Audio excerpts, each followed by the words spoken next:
Meanwhile, when Barbara took Gregory and Kendra to their end, Uma, who was wearing a piercing on the bottom of her lip, wearing night vision goggles, gray long-sleeved shirt, wearing brown jacket, with black gloves and arm brackets, blue jeans, and wearing Converse, was hosting the first ever investigation throughout abandoned places in Seattle.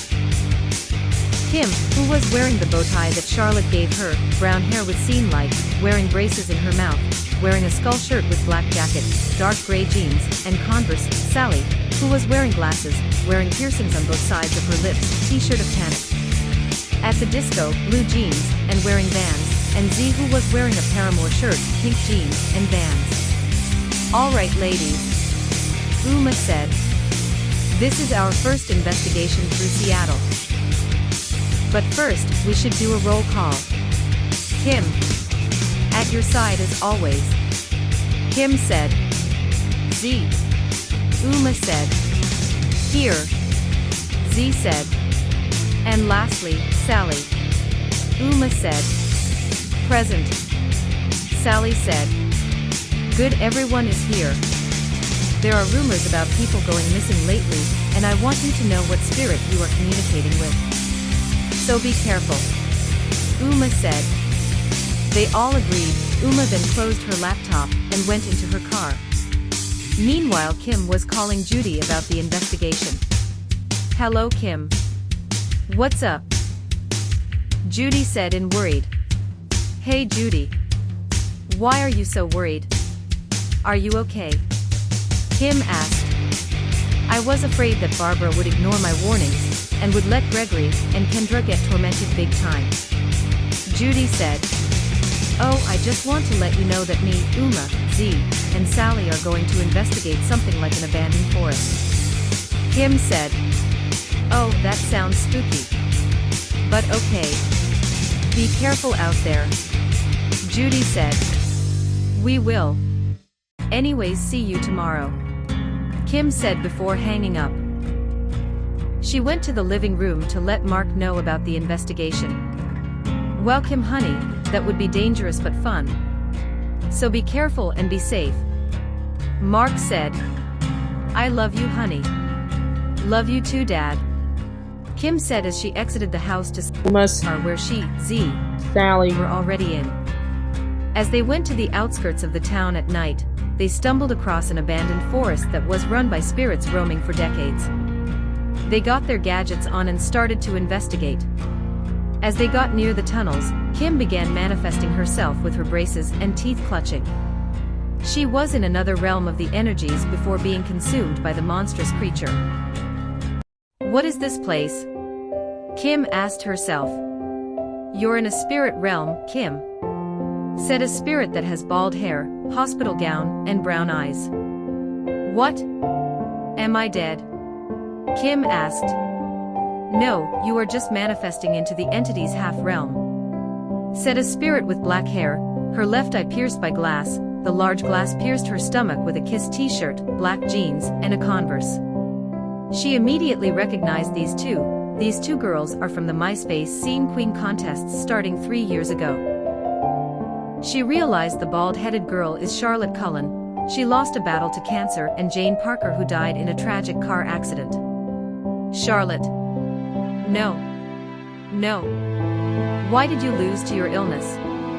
Kim said before crying, realizing she had failed her. Charlotte then put her hand on her shoulder. "It's okay, I was free. Everyone does not donate everything to me but you. You're the only one who would save others," Charlotte said. "Yeah dude. Everyone makes mistakes but not worse," Jane said. "I can tell you have some strange marks for some reason," Charlotte said. "My strange marks? Oh, it's just tattoos, am I right?" Kim asked. Jane and Charlotte just disappeared to the great beyond as Kim watched in confusion. Back in reality, Kim's eyes were blank, and her nose was bleeding so much from her nostrils to her throat. Uma, Z, and Sally began to worry sick about her. Back in another world, she went to the void to see her mother, Mr. McCormick, and Link energy drained due to the monstrous creature known as the entity claimed them. "What happened?" Kim asked in confusion. She was snapped back to reality thanks to Uma, slapped her so hard, and hugged the trio like she never wanted to lose them. They continued on investigation and unknowingly were watched by the couple figures. As they were done with investigation for the night, Uma took a picture of something that replaced the Seattle skyline and forest with the black fog from above. Kim knew this would lead into a permanent trap. As she looked up, the fog vanished in front of her eyes and told them they should go home for school tomorrow. Tomorrow morning, Mark took Kim to school and told her to have a good day. She got out of the car and met up with Uma, Z, and Sally came to their first period class, chemistry, with Judy, who feels devastated and crying over the disappearances of Gregory and Kendra. Kim came to Judy. "What's wrong, Judy?" Kim asked. "Oh, Kim. I just saw the news last night and saw the abductions and disappearance of Gregory and Kendra," Judy said through sobs. "Who did this to them?" Kim asked. "I know who did this. It was Barbara Royce. She told me about McCamey Manor last week, and I warned her about this place but won't listen," Judy sobbed before being hugged by Kim. "I'm sorry for what happened. If I saw her, I would use my powers to attack." Kim reassured her. "Okay. Now it's time for class," Judy said, feeling better and calmed down. As class started, the duo of bullies, a male who has brown hair, generic bully, blue eyes, crooked teeth, brown polo shirt, blue jeans and black shoes, and a girl with medium blue hair, she also has blue eyes, pink dress, and has white socks and pink shoes, came up to them. It turned out they're the same couple that stalked Kim, Uma, Z, and Sally last night. "Randall. Angela. Why did you stalk us?" Kim asked in confusion.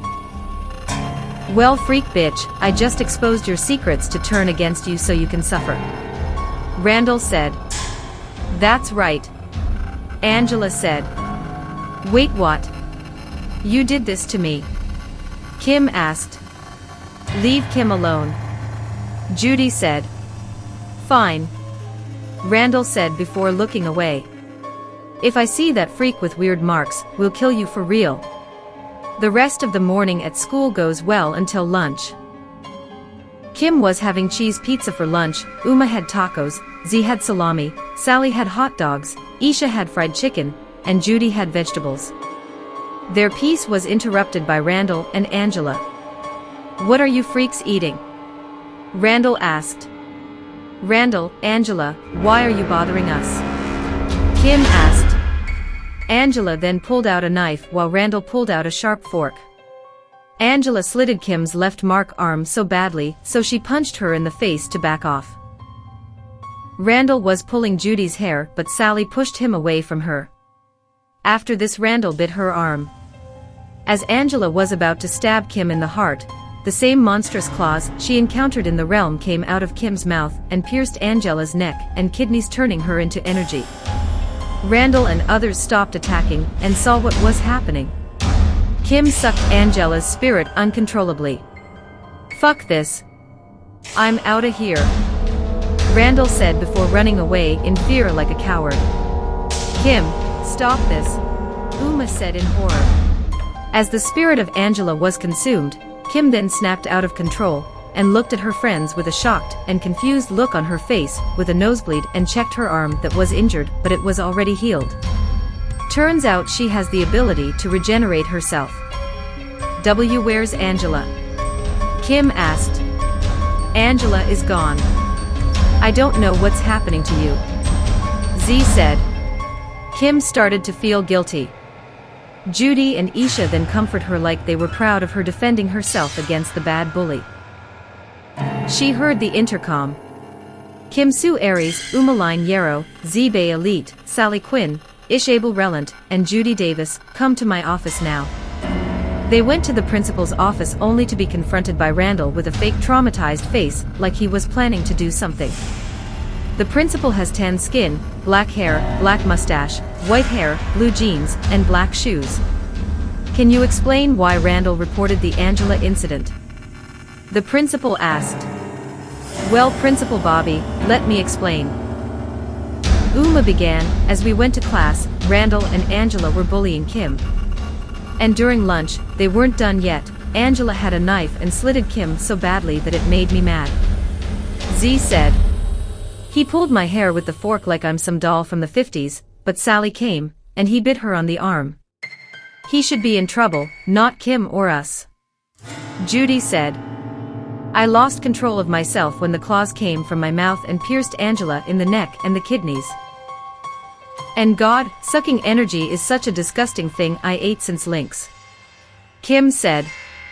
Well girls, that's no good reason why you bully Randall. You 6 are expelled from this school for life. Principal Bobby said angrily. But Principal Isha said. No buts. Get out. Principal Bobby said as the girls got out and Kim was weeping, making Randall glee. Thank you Randall, please go back to class. As Kim got home into her room, she blamed herself for her actions towards Angela and never goes to school again and closed her eyes in despair.